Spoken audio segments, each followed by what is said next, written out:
Que bastante bien, pero déjame explicarte. Cada vez que entra un nuevo gobierno, hay una pugna muy fuerte de dos sectores por alinear al gobierno de turno en su mirada sobre los conflictos sociales.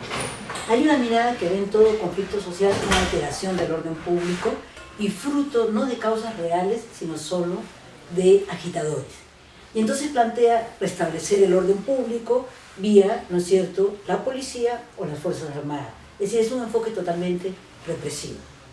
Pero hay otra mirada que considera un conflicto fruto de problemas reales existentes. Puede ser una demanda de consulta, una demanda de que no se contamine tu ambiente, una demanda de que digamos, la empresa que está presente en la localidad gaste más en la localidad, dando empleo o comprando allí, etc. Entonces, en la segunda mirada se reconoce que hay causas, ¿no? Y entonces también se reconoce que hay una ausencia de Estado, a veces un abuso por parte de la empresa, y se plantea, por lo tanto, que lo que hay que hacer es dialogar con la población. Si quieres, en la primera se privilegia represión, en la segunda se privilegia diálogo, ¿no? Este gobierno ha tenido dos conflictos muy serios, uno en la sierra y uno en la selva. El de la sierra, Las Bambas, y el de la selva, Zaramurillo. En ambos la presión mediática y empresarial para que entrara con todo, es decir, con la primera mirada fue muy fuerte. Pero felizmente el gobierno optó por la segunda. En ambos ha tenido procesos de diálogo y han llegado a acuerdos muy importantes con ambas poblaciones que impidieron que hubieran baños de sangre. Zaramurillo estuvo más de 130 días bloqueando un río importantísimo como es el Marañón. A pesar de todo, hubo diálogo, ¿no?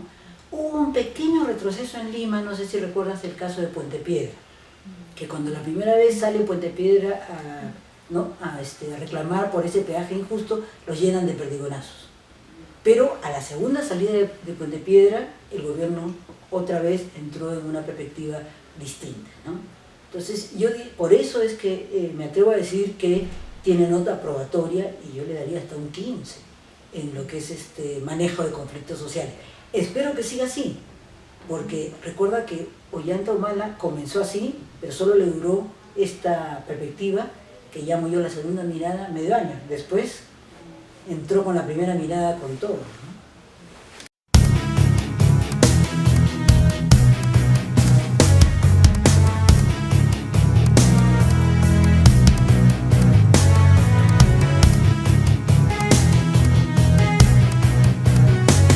Esta declaración está totalmente en sintonía con la primera mirada que te hablaba de que todo conflicto, ¿no es cierto?, es un atentado contra el orden jurídico. Esta es una mirada que se implantó ya hace más de 2 décadas en el Perú y que desde el 2000 ha producido una serie de normas legales que solo buscan criminalizar la protesta social.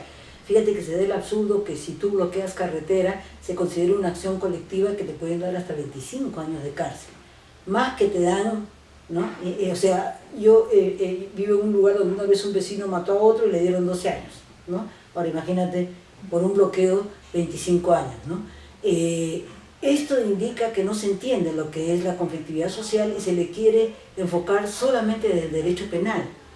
Y incluso ni siquiera se está al tanto de que incluso a nivel penal se está evolucionando. El 22 de septiembre se dio la sentencia frente al primer juicio sobre el caso de Bagua, el llamado Baguazo, ¿no? Y fueron declarados inocentes, y entre los considerandos que se da se pondera, ustedes como abogados saben lo que es ponderación, ¿no? El choque de dos derechos, y entonces el tribunal dice, bueno, es cierto que estos nativos, ¿no es cierto?, bloquearon la carretera, lo cual es un delito, pero también es cierto que eso lo hacían, ¿no es cierto?, defendiendo un derecho mayor, que es el derecho al territorio, que para poblaciones indígenas eso implica el derecho a la vida, ¿no? Y llegaron a bloquear porque habían agotado todos los otros medios de diálogo, ¿no? Entonces incluso al Poder Judicial le quieren mandar todos los casos sociales, ¿no? Y el Poder Judicial, felizmente, en algunos sectores, no en todos, está desarrollando una jurisprudencia bastante interesante.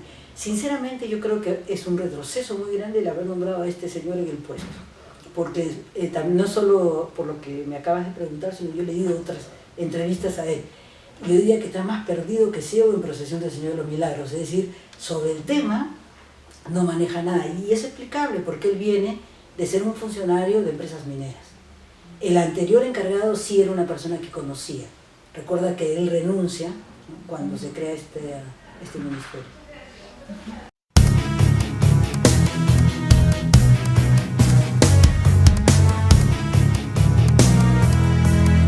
En este momento hay tres, ¿ya? Porque los que te mencioné anteriormente, con los acuerdos, no digo que se han solucionado totalmente, pero han pasado al estado de latencia. Pero ahorita tenemos en Cusco una situación muy fuerte, ya lleva más de un mes la huelga magisterial y se ha sumado a Arequipa en estos días, ¿no? Los reclamos de los maestros son básicamente reclamos que tienen que ver con ingresos salariales. Están pidiendo, por ejemplo, que el mínimo, mejor dicho, que la base salarial sea una unidad impositiva tributaria, eso está en 4.050 más o menos. Están pidiendo que la pensión cuando se jubila no sea menos que un sueldo mínimo, que eso está en 8.50. Esas son las demandas principales, y hay una segunda demanda que también es comprensible, que es modificar la evaluación magisterial. La evaluación magisterial es correcta, porque antes había un abuso de parte de los profesores nombrados, pero también han habido excesos, y ahora tiene un carácter más punitivo que un carácter más bien de avance en lo que es la capacitación. Entonces yo creo que se puede dialogar. El problema es que la dirigencia es un poquito radical, la que dirige. Y si eso avanza, ¿no es cierto?, va a ser más difícil el diálogo, ¿no? Ha habido intentos de diálogo por parte del Ministerio de Educación, sin embargo. El otro es la huelga del personal del MINSA, del Ministerio de Salud, del personal sobre todo de los doctores, ¿no? Ahí también la reivindicación básica es salarial, y también esta vez están agregando la terrible situación de crisis del sector salud. El sector salud realmente, no en Chumbivilca, sino en el mismo Lima, está en una situación calamitosa, ¿no? Y entonces se está pidiendo ahí mayor presupuesto para el sector de salud. En general es cierto que el sector salud tiene una muy poca asignación presupuestal, y en los 2 últimos años incluso la han reducido, ¿no? Entonces ahí también debería de entrar a dialogar. Los dos problemas son complejos porque si bien hay demandas que son ciertas, también hay muchas cosas detrás, ¿no?, que no son tan adecuadas, digamos, ¿no? En el caso del magisterio, como te digo, la dirigencia no es de la más dialogante. En el caso de los maestros, perdón, de los doctores, sabemos que muchos doctores lucran, ¿no?, desde su puesto público, ¿no? Entonces, no, digamos, no es una situación en la cual tú tengas aquí están los buenos y aquí están los malos. Es más compleja, por lo tanto requiere más diálogo y más manejo para poder hacerla funcionar. Y la otra que te digo tiene que ver más bien con la Amazonía. En la Amazonía el problema principal es la contaminación por las empresas extractivas, básicamente petróleo y gas, ¿no? Y entonces, por ejemplo, los nativos del Pastaza han dado un plazo hasta el 30 de julio para que el gobierno cumpla con algunos compromisos que tomaron gobiernos anteriores y que no se han cumplido, que tienen que ver justamente con este tema de cómo se maneja la contaminación, cómo se alivia la situación de contaminación, pero también están exigiendo que se haga consulta previa para el lote 192. El lote 192 es el lote más grande que tenemos nosotros en petróleo, ¿no? Y la empresa que lo está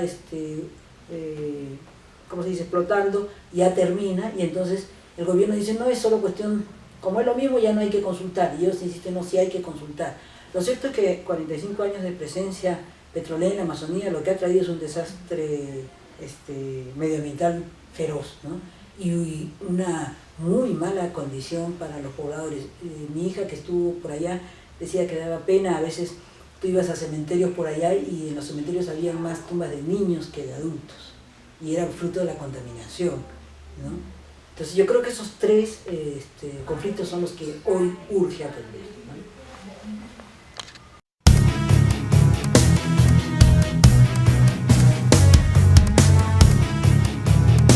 Ese es un caso bien complicado. ¿Por qué es complicado? Porque en realidad todo se ha centrado en si la adenda que hizo el gobierno PPK estuvo correcta o estuvo incorrecta. Y se está pasando por alto el hecho de que el lugar escogido no es el más adecuado. Es mucho más alto que Cusco, tiene vientos fuertes, el terreno no es el adecuado. Y entonces el pueblo cusqueño va a ser estafado porque les han vendido la idea de que se puede poner un aeropuerto internacional en Chinchero y no va a resultar, va a ser un elefante blanco, ¿no? Y que va a ser costosísimo. Pero eso no está en el chip del pueblo cusqueño, y cada vez que eso se retrasa o que se sugiere que no se va a hacer allí el aeropuerto, Cusco amenaza con un paro regional. No es la primera vez. Cuando recién entró este gobierno insinuó que no haría Chinchero y Cusco le contestó con una amenaza de paro regional y el gobierno se retractó, ¿no? Eso por un lado, o sea, me estoy refiriendo a algo que no está en el debate y que es lo más importante, y es si el lugar es adecuado o no. Pero lo que también es complicado es lo que hizo el gobierno de Kuczynski, ¿no? Tú sabes que la prioridad de este gobierno desde que entró fue reactivar la economía, ¿no? Mediante el destrave que le llamaban ellos de los grandes proyectos. Y uno de estos proyectos era Chinchero. Entonces no se les ocurrió mejor medida que hacer, ¿no es cierto?, algo que realmente no procedía, que era, tú sabes que el principio de las APP, que son las relaciones público-privadas, es que el privado pone la plata y recupera su plata, ¿no es cierto?, cuando él tiene la concesión de lo que construye.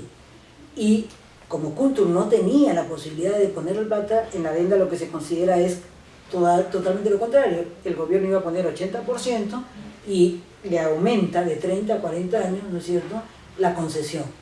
Un absurdo total. ¿Corrupción o no? Ahí me queda la duda. ¿Por qué me queda la duda? Por dos razones. La primera, porque el Contralor ya sabemos, ¿no?, que era una joyita y que funcionaba de acuerdo a sus intereses, o sea, no ha habido imparcialidad. Pero el segundo, porque una persona que yo respeto mucho, que es José Ugaz, que es el presidente internacional de Transparencia, ha dicho que en el informe del Contralor no queda claro que haya habido dolo, es decir, que haya habido delito, ¿no? Entonces, no podría criticar al gobierno en términos de que hubo corrupción en Chinchero, pero sí criticarlo fuertemente por la adenda, que la adenda realmente no procedía. Y aquí Vizcarra fue solo una víctima, porque es conocido que Vizcarra no estaba de acuerdo con la adenda, pero que acató. Sabemos que Chinchero le ha costado al gobierno, ¿no es cierto?, Vizcarra, que salió, también Torne, que salió, ¿no? Y esperemos pues que ahora hagan algo mejor. Ayer se ha anunciado que ya cancelaron conjunto, ¿no?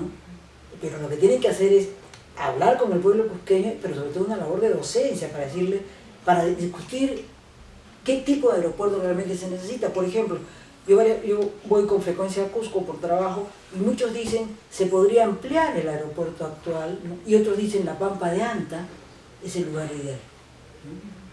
Pero todo eso se está obviando, ¿no? Y Cusco piensa que haciendo paros, ¿no es cierto?, va a solucionar algo que tiene una mayor complejidad, ¿no? No le va a gustar eso a mis amigos cusqueños, pero a veces es mejor decir lo que uno piensa que lo que la gente quiere oír, ¿no?